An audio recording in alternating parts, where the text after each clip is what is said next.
Today we are going to learn about word equations for chemical reactions. Our question of the day is, what is the charge of copper in copper 2 chloride? How do you know? In a word equation, we usually use words in place of our chemical formulas. You need to convert the words to formulas in order to balance the equation. For example, copper 2 chloride decomposes into its elements. First, let's identify the reaction type. This tells you the general format of the equation. Synthesis, meaning make something new. Decomposition, meaning break what you have apart. Single replacement, meaning you steal from the compound. And double replacement, meaning two compounds swap parts.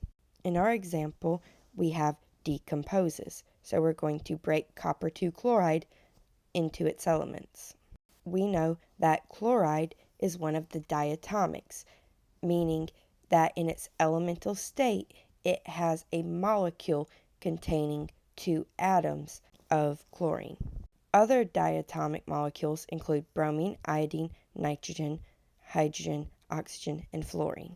For ionic compounds like copper 2 chloride, we need to crisscross to get their formulas. So we're going to take the charge of copper, 2, and the charge of chlorine, 1, and cross the charges to get the subscripts. Cu, Cl, 2. The reason we don't have a subscript on copper is because we do not write the 1. So, what's the difference between naming ionic and covalent compounds? Well, for ionic compounds, you have the name of the metal, the name of the nonmetal, with the ending changed to "ide."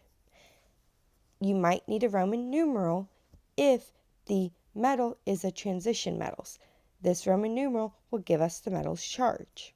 Covalent compounds, on the other hand, will have prefixes that tell us how many atoms we have of each element.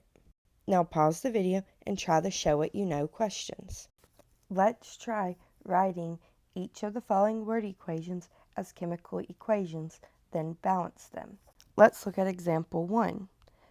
Sulfur, S, and oxygen, which is a diatomic, so O2, form sulfur trioxide. To balance the number of oxygens, we will need 6 on each side.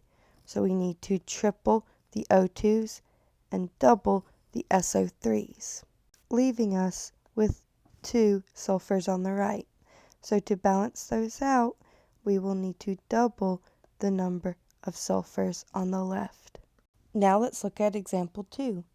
Aluminum, Al, reacts with oxygen, O2, to form aluminum oxide. Now aluminum has a +3 charge and oxygen has a -2 charge. So aluminum oxide is Al2O3 after we cross our charges.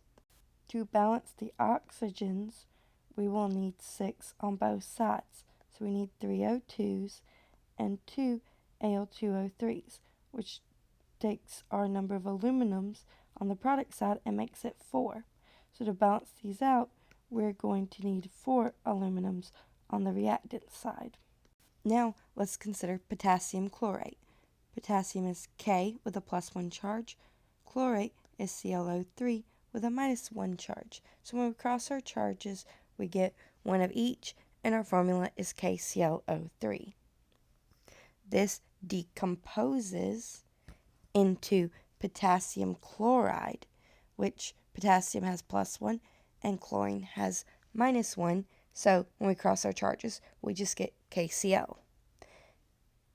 And oxygen, which we know is a diatomic, O2.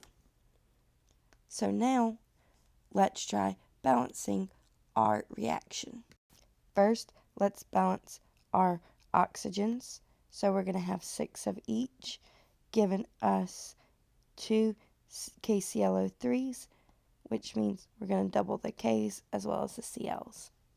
Now on the right, we're going to need 3 O2s.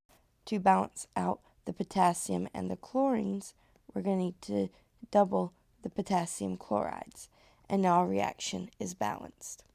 Now let's look at iron, which is Fe, resting in the presence of oxygen, O2, to form iron 3 oxide.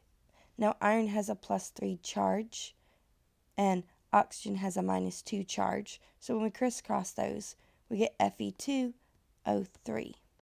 Let's balance our oxygens. And to do that, we will need to get 6 oxygens by doing 2 Fe2O3s, making us have 4 ions, and 3 oxygens. Now we need to balance the ions. So to do that, we will need 4 Fe's, and our reaction is now balanced.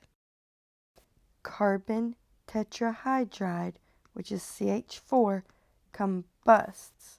So that means it reacts with oxygen to form carbon dioxide and water. Now we need to balance this equation. We know that we're going to have to double the number of waters in order to make the number of hydrogens the same. And this makes our total oxygens 4. Now to balance our oxygens, we need to put a 2 in front of the O2. And notice how everything's balanced now. So CH4 plus 2O2 yields CO2 plus 2H2O.